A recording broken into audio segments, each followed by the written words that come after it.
Hello, everybody, and welcome to the Trading with Ashley show. Please excuse my more casual appearance. It has been raining all day. I actually got caught in the rain running to some appointments, but I am so happy to say that our Wall Street bull, well, he has been taken out of timeout for now. We will see if he continues to perform.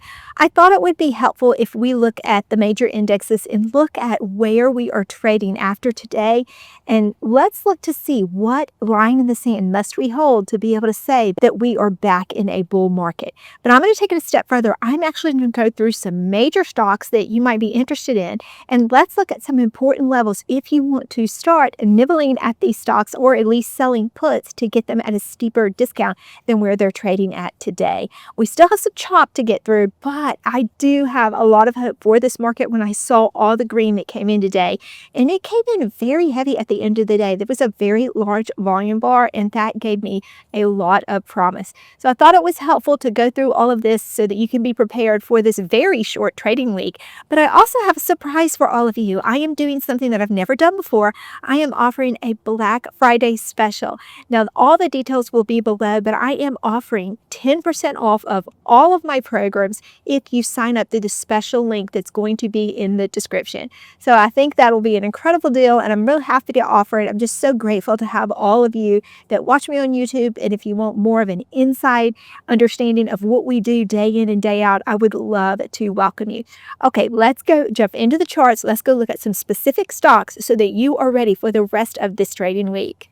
First, we're going to start off by looking at the NASDAQ. Here's what I'm watching. Do you see this 50-day moving average right here? It's currently at 607.42, and we are right under it. So tomorrow will be very important. Will we see it bump up against this, hit its head, and turn back around?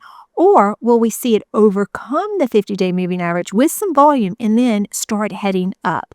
That will be very telling tomorrow, and the rest of this week we'll have to watch if this 50-day moving average ends up being support, or will it be resistance? Now let's look right here at the RSI. We are right there at 48.57. If we can get over 50 on the RSI, that will be bullish as well. So if those two things line up, then it may be off to the races again. The SPY is in a very similar dynamic. Let's look right here. The 50-day moving average is 669.31, and we're right there on top of it. So will we get above it, and will that be support, or will we bump our head again and it pull down? So these kind of run in tandem. You could watch either one, whichever one you prefer watching. Now I want to go look at some specific stocks and potential trade setups. If things turn around and we are bullish again, then we could get some really good entries on any kind of pullback for some of our favorite stocks. I want to take a look at Robinhood. It has had a dramatic pullback actually in the last couple of weeks. And so now we are getting dangerously close to the 200-day moving average.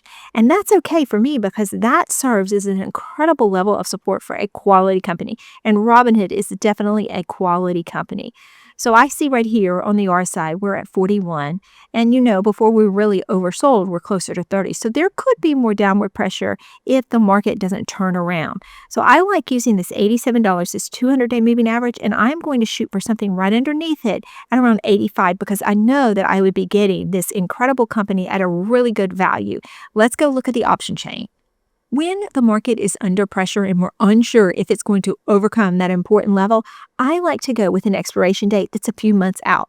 So I am looking at January the 16th of 2026. Right now, it's 53 days away, and that will allow either for upward movement, and then I'll be able to get out of this trade early, or if we have more downward pressure, I'll still be getting it at a great price. So I like this $85 strike right here. If I go with this, I will be paid about $223 to put up $8,500 to buy Robinhood at the 85 strike. Now, it's unlikely that we'll get here. Here's why. Look at our deltas. So there's about a 12% chance that in January on our expiration date, Robinhood will end right here. Now, if we see that Robinhood pushes up further this week and we take this trade tomorrow, well then, in probably a matter of a few weeks, we'll be able to get out of this at a 50% profit. That will release the funds for us to trade other trades. Let's go look at some other trades. Palantir is in a very similar situation. Look right here, this 200-day moving average, it's right there at about that 139 mark. So I think if I went something around 140, that would be very reasonable. Let's go look at what we might be able to get in premium if we go out to January at the 140 strike. Staying with the January 16th expiration date, I really like this trade. Look, I would have to put up $14,000 to pick up Palantir at 140, and I'll be paid about $500 to take this trade. The deltas are a little bit more aggressive. It's 0.2, but it's still a really good likelihood that I will not get put the shares. If I am put the shares at this price, it looks to be a very fair price. Well, hello, SoFi. How are you doing today? I see you went a little bit higher, which made a lot of us SoFi investors very happy if we already had the shares. Right now, the RSI is flirting with 50. We're at 48. If we get over that, that's really good news because more than likely we will use this 50-day moving average as support, just like we saw on the Qs and the SPY. But right now, the fact that we're under 50, if I were going to put on a trade, I would like to shoot for at the bottom of the band. And that's right here at about 24.22. So let's go take a look at 24 going out to January and see what we can get. If we go with that $24 strike, we will get $134 for putting up $2,400 to make this trade. My deltas are a little bit more aggressive. It's 0.25. But again, you'd be picking up a quality company at a very fair price for the future price potential. Another thing I noticed is look right here at the 25 strike. Do you notice all this open interest right here? This 16,000, it's much heavier than anything around it. And you also have this 17,000 at the $27 mark.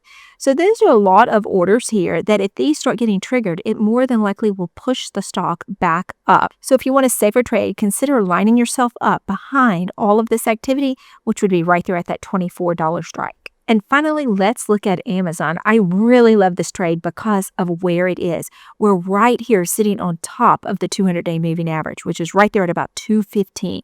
So let's go look at a trade, and maybe we'll go slightly under it. I think we can afford to because the premium is going to be so good with the close proximity we are with the 200-day moving average.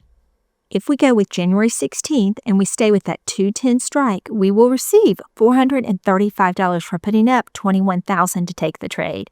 The delta is 0.23, so only about a 23% chance. And also notice there is a large amount of open interest right here. And then if you wanted to be a little bit more conservative, you could go down to the 200 strike. We have a lot of open interest there, and that would be the 200 strike, you'd receive $256. I will more than likely be trading a lot of these tomorrow within my community. If you want to see all these trades live, plus some other additional trades that I will be taking, be sure to click that link below. Enjoy the Black Friday special, and I will see you in the community. I hope you found that helpful. Now we will have to see if our bull can stay out of trouble for the rest of the week. Hey, I did a video yesterday that talked about how to prepare a put debit spread. It's actually better done on a green day if you want to hedge against the market pulling back. I'm going to leave that video for you right here. Remember, if you're with me, Trading with Ashley, there is no trader left behind.